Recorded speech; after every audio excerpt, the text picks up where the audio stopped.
First of all, I'd just like to welcome all of you. I feel that we're very fortunate to have these incredible women. These are really incredible women here, just listening to their credentials.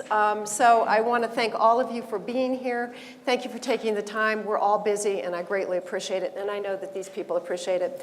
I am going to just put a quick plug in. Make sure that if you're not a member, you join. This is an important organization, and I will be joining today as well. And I look forward to anyone else who wants to join should. I think we're going to, Ava, we're going to find someone who will tell us at the front desk. Okay. Just a little bit about this whole idea of my life in art.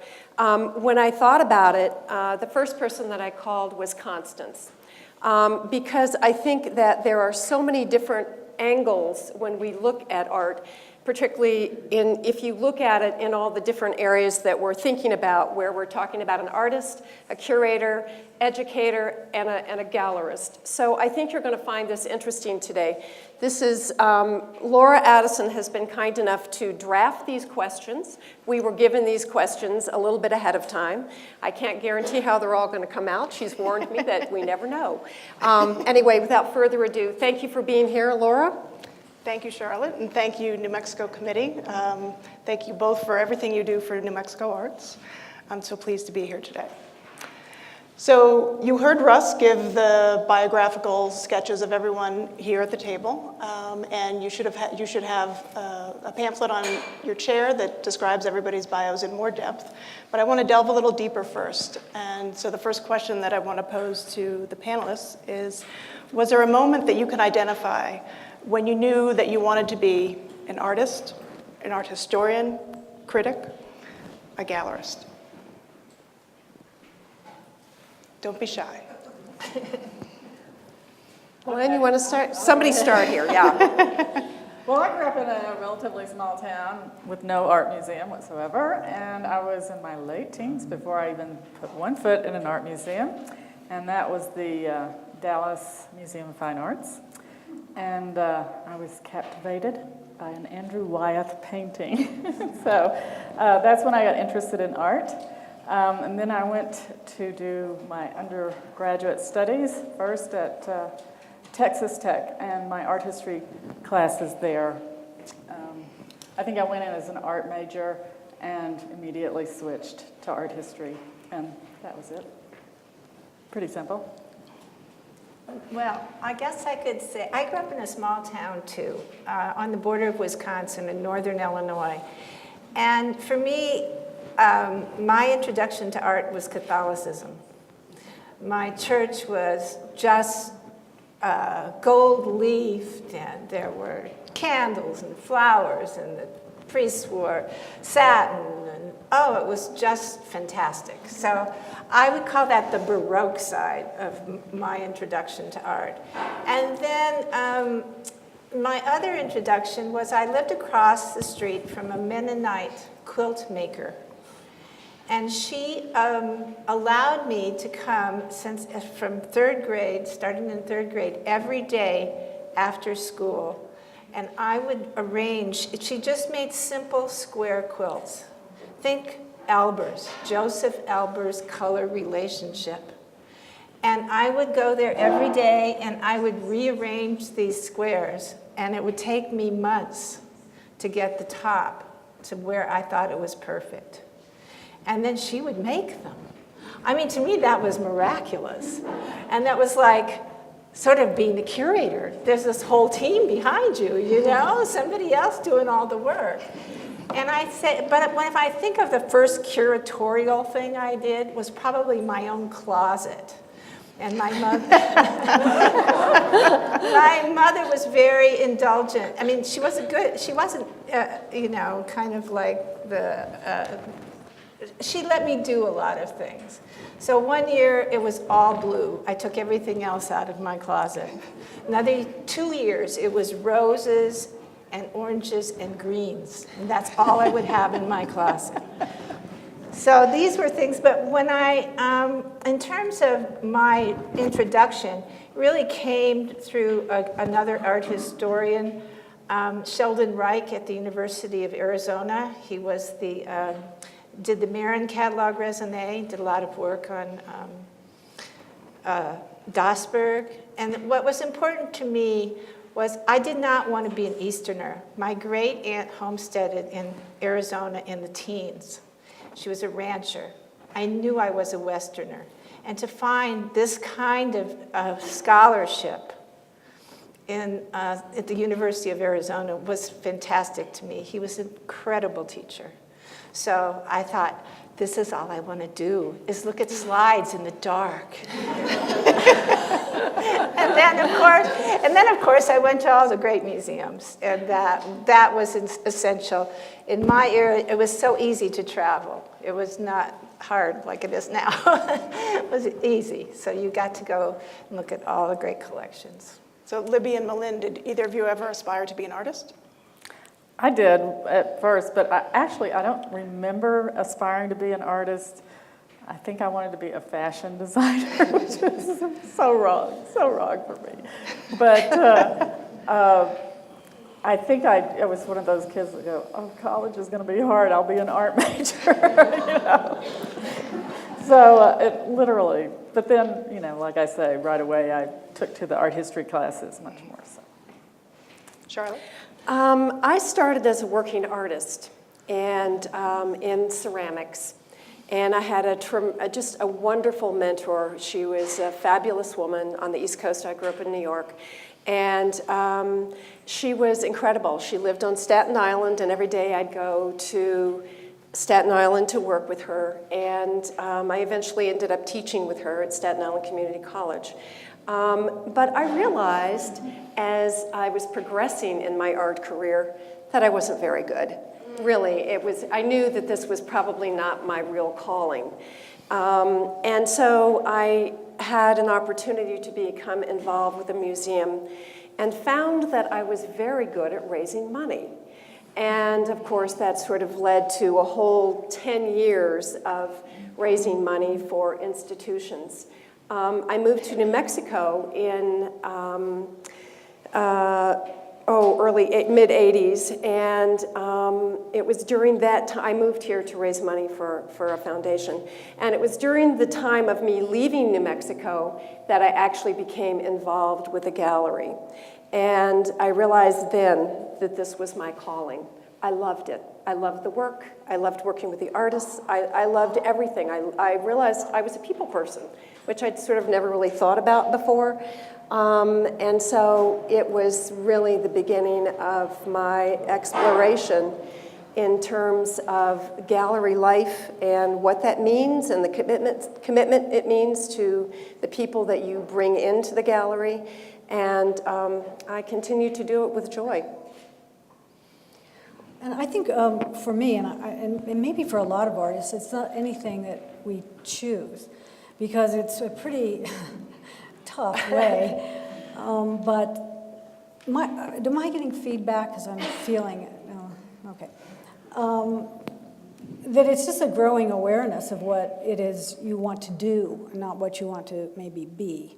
I never thought about being an artist, but I had this desire to create things, to make things that just was intense and really fun and beyond fun. It had a depth to it that I didn't experience with any other kind of activity that I found was fun or interesting.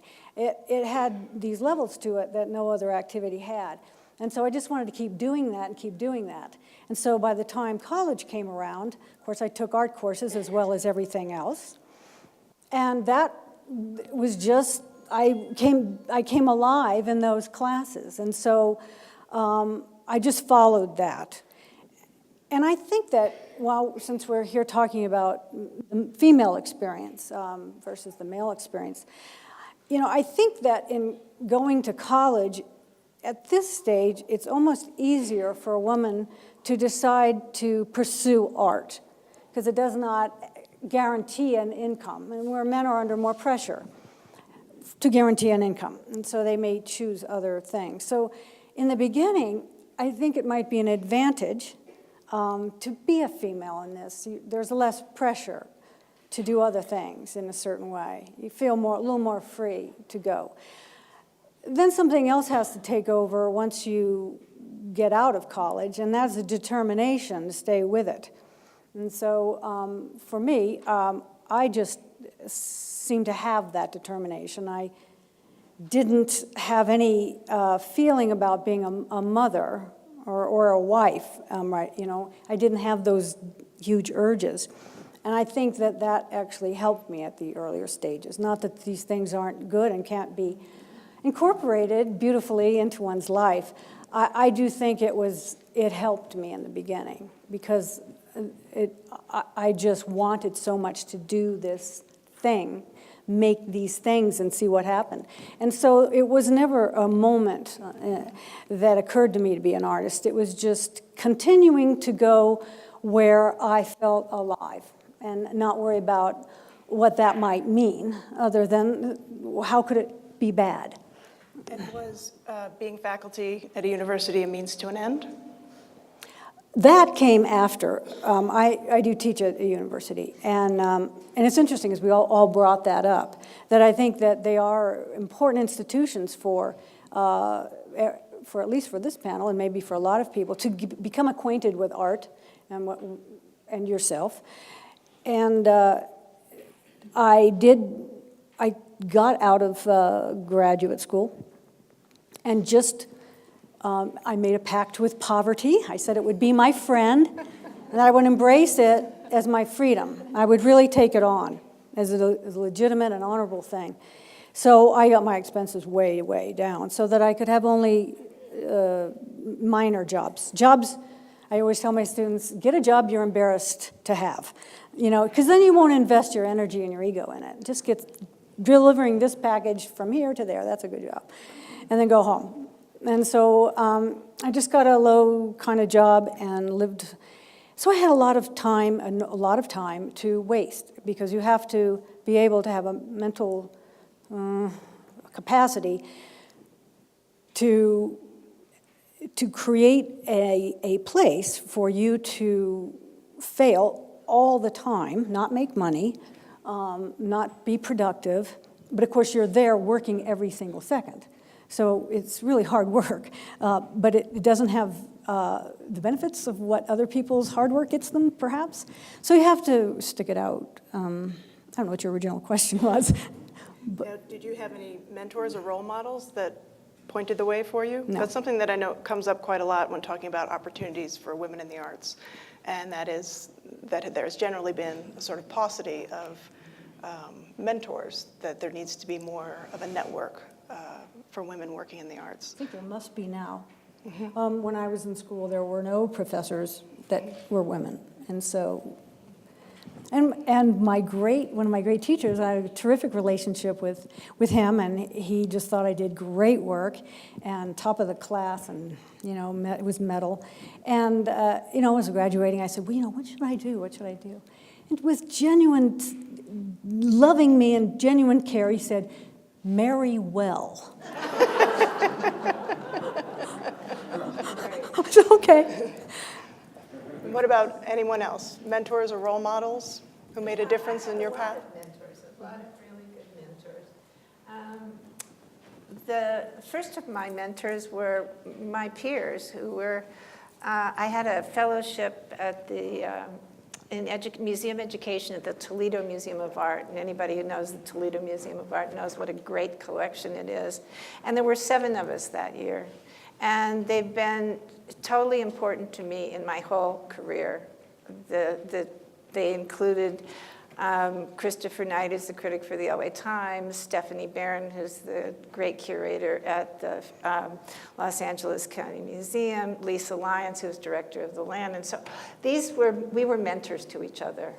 And then I worked, that year I was there at the Toledo Museum of Art, we curated 2 shows. And I wrote a letter off to Stana Vasulka in New York, the video artist, and this was in '72, and they were just running the kitchen. And I said I'd like to include one of their works at the Toledo Museum Fellows show, and she didn't answer me, she sent me a tape.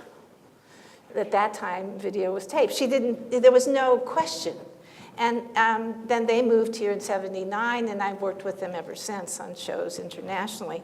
So Steen has always been a mentor to me. And Beaumont Newhall, who was the great founder of the photo department, historian. And after he retired, I was his assistant here in Santa Fe, and he was absolutely firm about backing the women who were his students, because his wife, Nancy, when he went into World War II from the MoMA, MoMA paid her half of what it paid him. And she worked twice as hard. She did the first Strand show, the first Weston show. So he always said to me, you have to toot your own horn more, Malin. You don't toot your own horn. I still don't do that, but it was, he said, and he wrote letters for all of his women students, and he helped them get good positions. And so he was a great mentor to me. And Peter Walsh at UNM was another wonderful mentor to me. He always said, you like me for a boss because I always do what you tell me to do. I said, exactly. You get me the resources I need, you support what I want to do.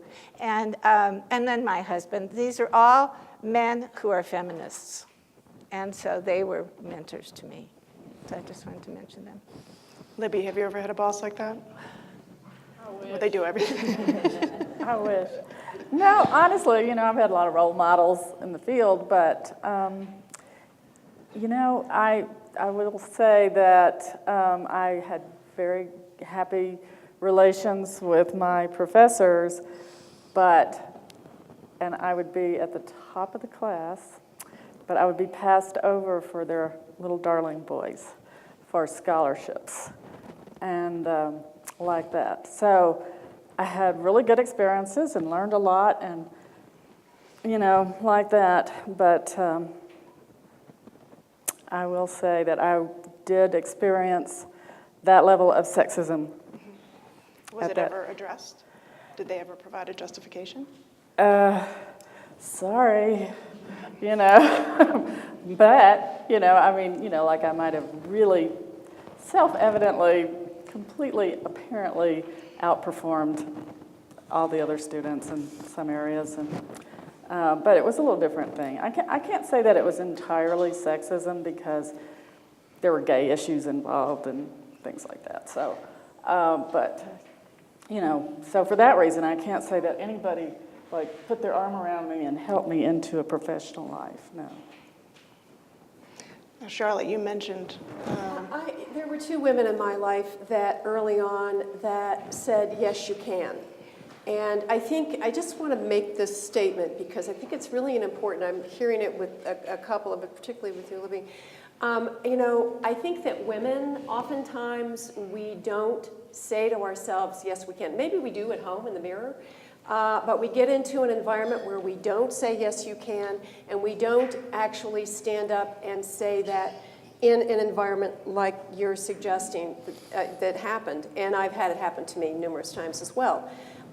So for me, I was lucky that I did have two women that basically said, yes, you can. You can do this. You can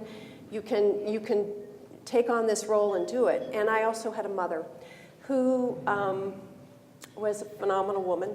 She was a feminist, and she started a PhD program for older women going back to school who couldn't afford to go to school. And she said, yes, you can. And so it was those people that said, yes, you can do whatever you want, that gave me the strength to do some of the things that I've done on a shoestring budget oftentimes. So I would say that was the people. So feminism has shaped your career in some way?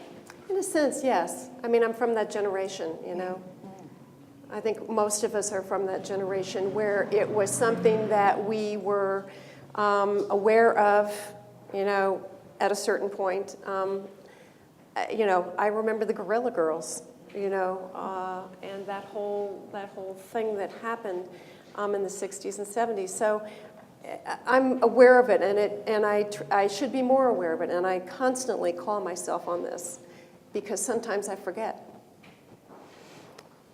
Constance, have you ever encountered any obstacles, maybe particularly in academia, because you're a woman?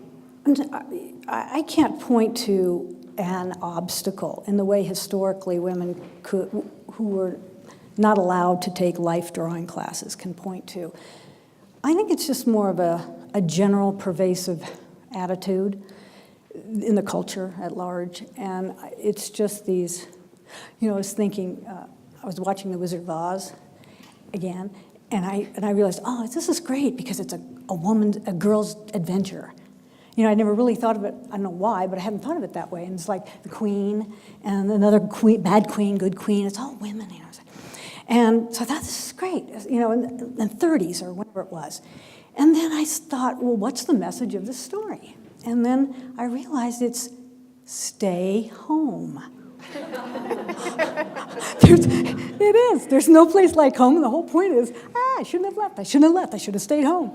So it is. And so I just think that there's this general thing, whether we even know it or we know it so much it's painful in other countries, what happens, and even if something is horribly repressive in another culture, even though it's not in our neighborhood, it still mentally and psychically affects us in terms of just our mental energy, our emotional energy, and if certain things can be happening, just even knowing about it affects you in your confidence in certain things. It doesn't mean you can't overcome them, but they must be overcome. I mean, you must be aware of it, understand it. I would say, too, that feminism has played a huge role in improving the relations in the art world. I mean, our department is vast majority are women. And I think that has a lot to do with the fact, I know this was important for me early in my career too, in the late 70s and 80s, feminism became a topic of artists, a feminist art, it's called. There were different brands. I didn't approve of all of them, but I generally sided with the postmodern or deconstructionist feminists, like you were just talking about. You saw the code in the queen and her role in the home or castle or whatever it is. And a big part of the way feminists incorporated postmodern or deconstructionist theory, like Cindy Sherman, Barbara Kruger, Sherry Levine, was to basically decode the way that images basically codify femininity as patriarchal structures. So this remains a big part of teaching of art history. I think I see it open eyes. It's a bit problematic in a heavy studio program because you can't keep making, deconstructing feminism in art. How many times can you put a noose around Barbie? Okay, but the thing is, but for, it's now part of our intellectual history, and I think that because I can't imagine a woman going through an art history undergrad or grad program without deep reference to this period in the 70s and 80s, they learn about, at a very sophisticated level, because there were a lot of French continental theories that come into it, they learn about those theories and they come to recognize the codes that affect women in the broader culture. And so I think that makes them a lot more fearless when they come into the professional world, and I think that has really improved art departments across the nation. I don't know that it's improved museums.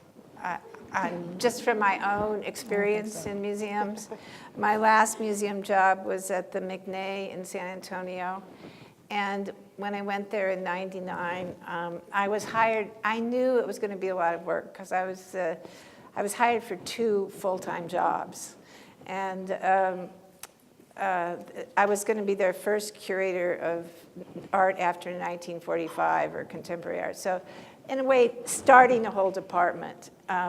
And I had also was curator of all changing exhibitions, and it's a big museum with 12 changing exhibitions a year. So I knew that I had these 2 jobs. And 7 people who reported to me, so as a supervisor of 7 people. So I knew it was going to be a lot of work. And so it's 7 days a week, because there's always programs at night, there's always programs on the weekends. You don't get off, you still have to come to the meeting at 8:30 in the morning on Mondays, you know, you're traveling with, I was on the building committee for the new wing. I had to start a whole support group for the museum. I mean, it was just, so I ended up having 4 full-time jobs. And I went to the director and I said, you know, I signed up for 2 full-time jobs and now I have 4. Would you agree? Because I'm not shy. And he said, no, I would say that's, and I said, is it ever going to change? I mean, you know, this is kind of unreasonable. I'm going to burn out. I don't see how somebody can do this. He said, it's not going to change. So, when I was put on the building committee, one of the other women in the museum, who was also a long-term, very valuable employee, she said that she had never gotten a good performance review. And I had been told a few times by the director, oh, don't say that again. You already told me that once.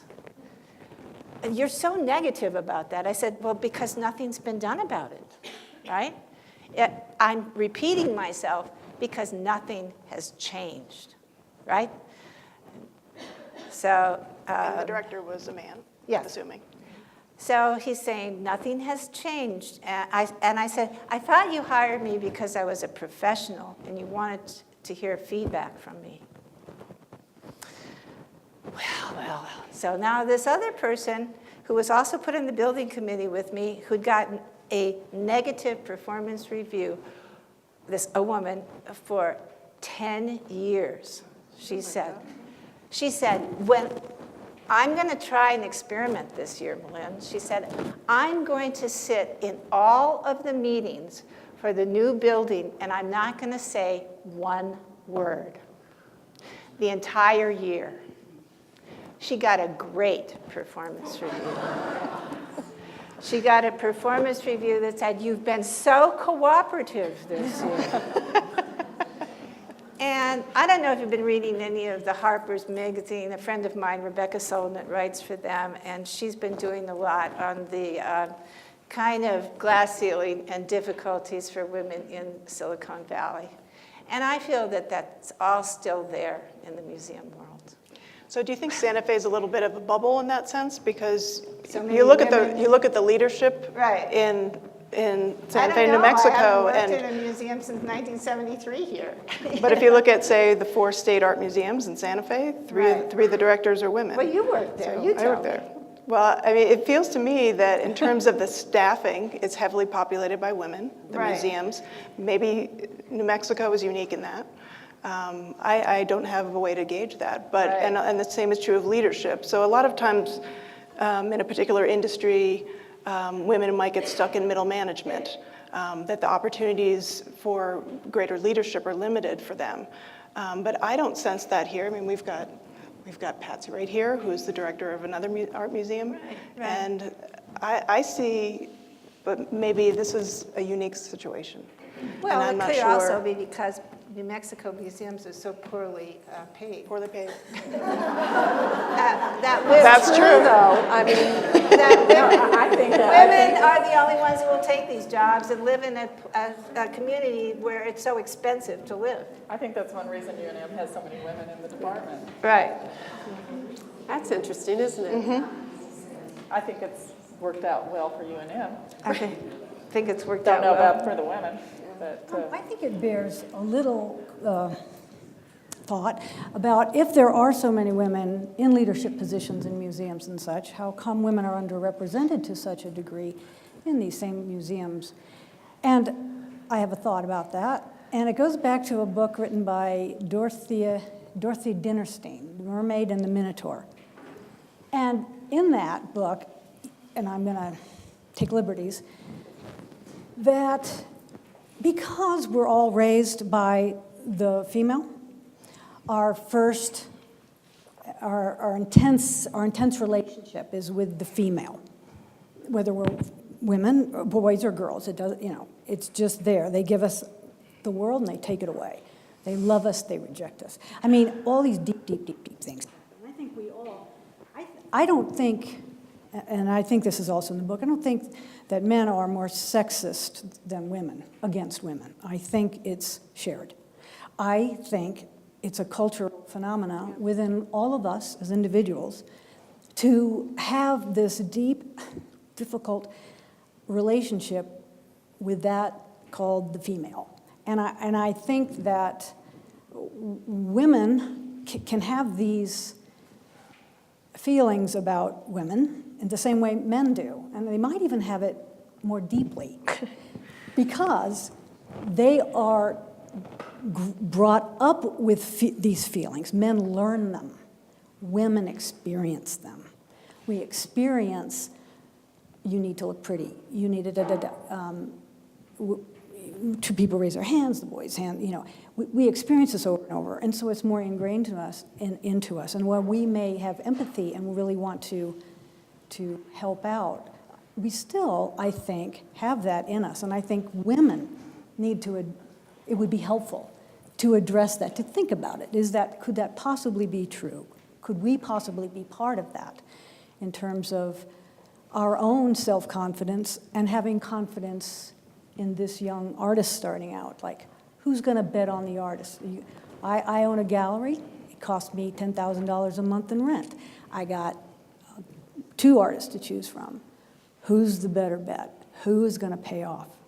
I know it sounds really crass, but I think it happens a lot of times. We just have more confidence in men than women. Say that one thing that I think would help women a lot that I have seen, for example, I know very prominent collectors who are black and who buy black art. I know very prominent gay collectors who are gay, and they create collections of gay art. I can't name a single woman that I've encountered, and I've been around, who collects women's art. Now, that kind of separatism, some can say, is ghettoizing in any form, but it helps, actually. So I know at one point Jessie Norman, the opera singer, was doing that. She did my work about on Canyon Road. I'm glad there's one. And there is another woman. There's a woman So there in are Florida some. that collects woman in only Florida. women artists. I know her because she collected Florence Pierce. But, you know, all early women Yeah, I artists. guess what I'm but saying it's is- frightening that we can say it on one hand. I know one person. I know one person in Connecticut. Yeah, No, but what I'm saying is I think women need to support women. yeah. And that's something that the New Mexico organization here is doing. Now, Charlotte, is it's a that good something thing. you're aware of Well- as you're developing the artists who you represent? Is that something you think about? It is something that actually came to my mind recently. I do want to just mention that in business, I've had a very interesting kind of thing happen to me over and over again when I go to an art fair. We do art fairs. I don't do as many as I used to, but we do some. And when I would go to Miami, my brother, who is not in the art field, he's an investment banker out of New York, but he would go down and help me. You know, because it's a lot of moving stuff around. It's heavy work, and it's, you know, it's just, it's big work. So he would meet me down there, and he would help me put everything together, and then he would get dressed in a suit, and I would be in my suit, and my name was on the booth. And, you know, he's about 6'2", 6'3", maybe tall, handsome guy. And, you know, we would be, you know, standing there waiting for the people to come into the booth. And they would immediately come in and walk over to my brother, Bruce. And I'm just standing there, and there are people waiting to talk to him. And I'm thinking, what's wrong with this picture? That's my name there. He's my brother. What's going on here? And it's a peculiar, and we have ended up laughing about it through the years because it always happens. And it's a good thing that he does his homework before he goes down there, and actually turned out to be quite a good salesperson. But in the long run, it has been a very interesting thing where you just see it so blatantly. And I find that interesting, and I've had it happen in other kinds of things where I'm in the same room with other men, possibly. I don't want to make it sound like I'm doing this whole thing of bashing my colleagues, my male colleagues, because that's not true. I've had male colleagues who have been extremely generous to me and very supportive. And so I can't say that's across the board, but I do find it interesting that when people come to the booth, they always ask for Bruce. On the other hand, in terms of what the gallery does with women versus men, I actually had to stop and count this morning, because I couldn't remember what the statistic was on my website of how many women versus men that we represent. And I represent 2 more men than I do women. I have had great women in my art, in the gallery, and I work very hard on their behalf. Certainly Florence Pierce, who was, on some level, she was a mentor to me as well. And she was, an artist who early on struggled with, she was the only one in the transcendental group in Taos. And so, there were lessons that she talked about with me, but when I look at what sort of the makeup of the gallery, I realize that sometimes I'm probably not, I guess I don't think of it as male-female, and I don't see it that way. When I think of Constance's work, and this was something that, I don't necessarily think, sorry, Constance, I don't think of you necessarily as a woman, because you do these, this is a bad thing to say. She does huge, monumental steel and aluminum and major works that half the men I know couldn't conquer. And so I don't see it that way. I don't see it as a male-female kind of thing, I guess. But it is something that I've become aware of recently, because I've thought about doing a show called Women I Admire.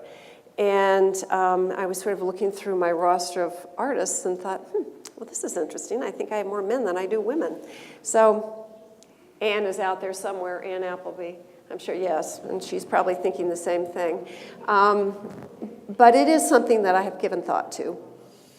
I want to reflect back something that I feel that I'm hearing from the panelists, which is that perhaps statistically, perhaps even legally, there isn't the blatant sexism and discrimination experienced, but it exists in small acts, and perhaps pervasive, which is what you used. It's sort of more diluted, but it's always present and it's always there. Does that seem to fit what your experience is and what your observations are? Well, I think that is the great challenge of feminism, is that it is so, that sexism is so pervasive, and it's hidden in, a lot of different ways. One of the really important documents that a lot of feminists read in the late 70s was Laura Mulvey's, what's the name of it, narrative and, pleasure and something, cinema. Yeah. Visual pleasure and narrative cinema, okay. In which she rightly observed that in classical Hollywood movies, there are a lot of things, but one I'll focus on, is that women are passive and men are active. The man's out on the horse and the woman's in the cabin. When women are active, if you read Mulvey and then look at a lot of films from the 30s, 40s, 50s, God, it's just like, how could I not have noticed? Women react, men act, so men take action, they do things, and women go, oh no, like this. Okay, it's true, it's over and over. And these are the kind of systems or codes that are hidden in the broader culture that you don't see. But, in some cases, like I had a work incident, after I got out of undergraduate, and I went to work for where we did paste up in magazines and things like that. So I was working so hard, and we had a lot of work come in, and so I hired me a male assistant who was 19 years old, and they paid him more than they paid me. And you asked me, did I say anything? Oh, you betcha. What happened? They reduced his salary. Oh, thank you. you know, and he thanked me too, a lot. Yeah, so there's the obvious, but then there is that pervasive kind of thing. Yeah. But may I add, I just think that even if those differences are there, I think you work with them. I mean, if you go, you may hate me for this, but if you take it down to the most primal level, the egg and the sperm, okay?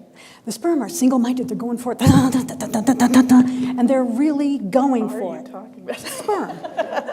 You've seen those little those shows where they show the egg and the egg just sits there. Very attracting, knowing all, wisdom, making judgments, and finally allowing that one pathetic soul to make their way in. Well, that's why I tell my students, don't chase after men. You're not supposed to. It's against the laws of nature.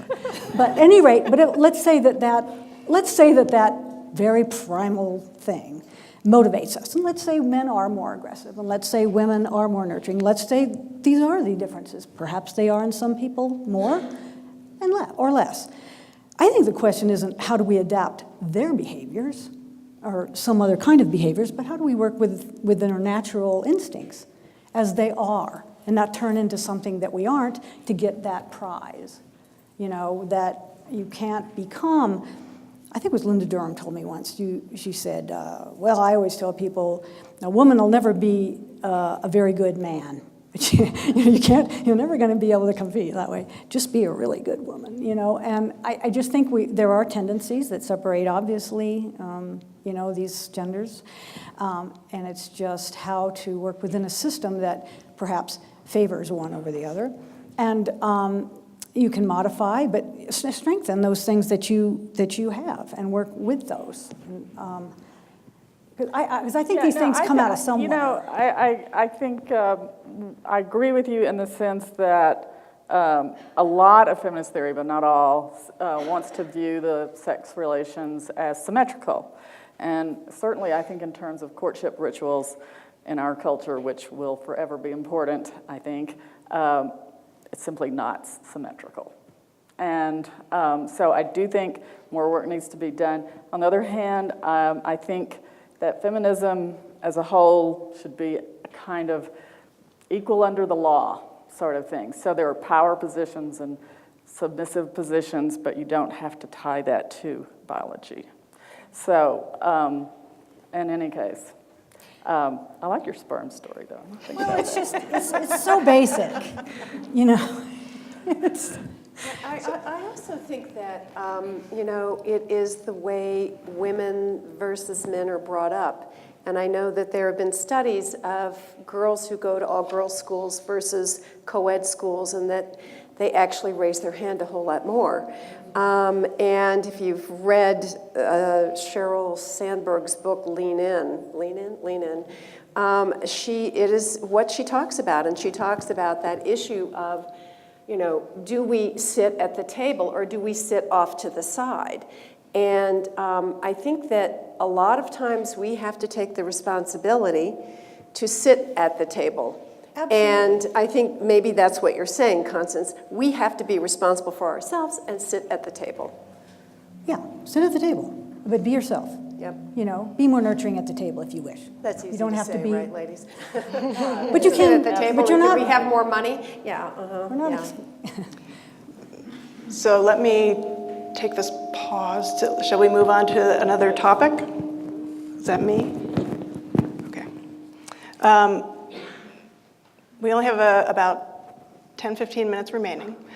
So here's a quick question. What do you think makes a great artist, a great curator, a great art historian, a great writer, a great gallerist? You can respond to whatever your own occupation is or somebody else at the table. You might respond what you think makes Constance a great artist. Don't do that. I think what makes a great artist is the independence of mind. I think that's the first thing. Independence of mind. Independent mind. And then that takes care of a lot of stuff. I think it's magic. Can you elaborate on that a little? No. You mean for an artist? It's just magic. I'd say kind of a ruthless honesty. And I would say passion about what it is that you're doing and the people that you work for. And the gallerist works for the artist. That's my job. So what are the biggest challenges facing your field right now? Auctions. As a gallerist, you know, I mean, I've had my gallery for over 25 years. And I've sort of gone through the best of times and the worst of times and the best of, you know, it's cyclical and it goes back and forth. And I think for me, trying to stay focused, I've always had a relatively severe program. There was a time when I only did monochromatic. I only represented monochromatic work, and someone came to me and said, "What are you, nuts? I mean, who buys this? You know, why do you do this to yourself? You could make a lot more money if you sold other things." And I said, "Yeah, well, you know, I have to be true to what my beliefs are and what I feel committed to." And you know, I think that continuing that and trying to stay on that path. And going forward, there are things that, you know, are of interest to me that I continue to add to what I do. But I would say, for me, you know, really committing to what I feel my program is and being responsible for my artists. Malin? Let's see. You have many fields. I know. I'm constantly many hats. reorienting. I've been very. I mean, I was very disheartened during the theory phase, where everything was about theory and nothing was about material and sensuality and space. And I mean, you know, it's just too much. It just drained this sort of vivacity of art for me. And then the sort of corporatization of museums was also another very, I mean, I don't see that going away. And then I was really a dedicated critic. I edited a collection of Peter Sheldall's writings and a collection of Christopher Knight's writings, and because I believe in the role of the public intellectual, but nobody wants to pay for criticism anymore. They want boosterism. They want PR. They do not want criticism. And I think that this is a huge problem in the art world. Because first of all, it makes people wimpy. They don't say what they mean. And they're always being nice. And that doesn't make for, you know, that doesn't make for a vigorous art world at all. I mean, even when I was working 15, 20 years ago, there were only 9 newspapers in America that had full-time art critics. And if you go to any small town in, you know, Europe, they have art critics. You know, and a lot of things are, I mean, there's a whole lack of, I think everything rests on the shoulder of the artist. And yet I just talked to my friend Christopher Knight at the LA Times 2 weeks ago, and he said this show that he loved that was down in San Diego had no catalog. I said, how can you ask an artist to work on a show for 2 or 3 years and not do a publication? That is a real falling down of museum institutions. If they can't afford to do the show and do a catalog, and they don't even put it online, I think it is an abuse of the whole system, because the artist has worked their entire life to do this art. And now museums, I mean, I have to say, I've seen a realignment. When I started in the art world in the 70s, our pleasure was dealing with living artists. And then when I went to work in San Antonio, everybody was like, oh, well, you get to deal with the living artists. They're difficult. We like to deal with the dead artists, you know. And so that was. I had to kill a few artists from. I know. That's not true, but that's true. But what I saw was an alignment of the museum staffs with their boards and the people who support them, and not to the art. And I think that is a major problem right now in the art world. So those are some reflections on it. I forgot the question, but I want to speak to Charlotte because you were talking about being a gallerist, and I think the whole role of the gallerist is demeaned and just almost unconsciously in the broader art community because you're associated with commercialism. Like we didn't get over that prejudice against buying and selling works of art a long time ago in our theory. Okay, but you know, gallerists really provide. They're just essential to the way the world works. And I'll explain a little bit why that is, because if you, like some institutions, museum-type institutions or Kunsthalles, do have curators that go to try look in every closet in Bulgaria and find the next big thing, but typically without as much success.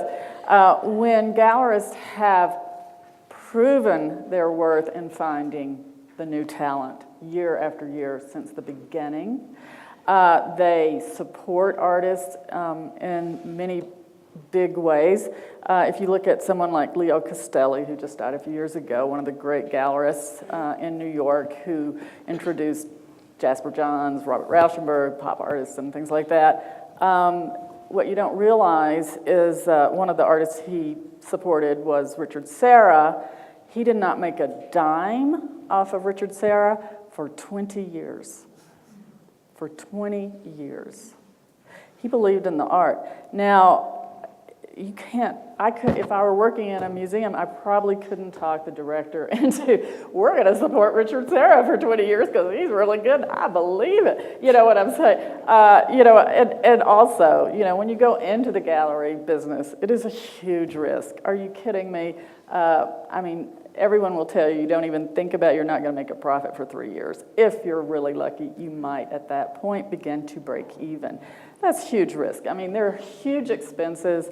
Gallerists do essential, not really, there's like great sometimes. No, they're essential to the way the arts develop in our country and other countries. So, and what else was I talking about? I forgot the question. Okay, challenge. That's enough. Go ahead, Constance. So the challenge for artists, I would say just staying alive, you know, physically in the beginning and mentally later on. That's the biggest challenge, just keeping it going. Figuring out how to do it in the beginning and then... Oh, that was what's the biggest challenge? Oh, Yeah, okay, what's the biggest challenge? Oh, getting paid. You How know. do you identify yourself first and foremost? A professor, a critic? Art writer, I guess, but yeah, I mean, I teach, but you know, I used to write a lot more regularly than I do now, but, you know, for a time I'd write a lot for Art Forum, so I might have spent years learning about art to get to the level of expertise where I'd be writing for Art Forums on this really big topic or something, and then I'd write a couple of pages or 3-4 pages, and I would make $300, and it would have taken me 2 months to write. So very few, you know, it's like Malin says, there's about 9 jobs for art critics in the United States in which you can actually make a living at being an art critic. So, you know, yeah, a lot of survival of teaching positions are held, although I really actually enjoy teaching, so.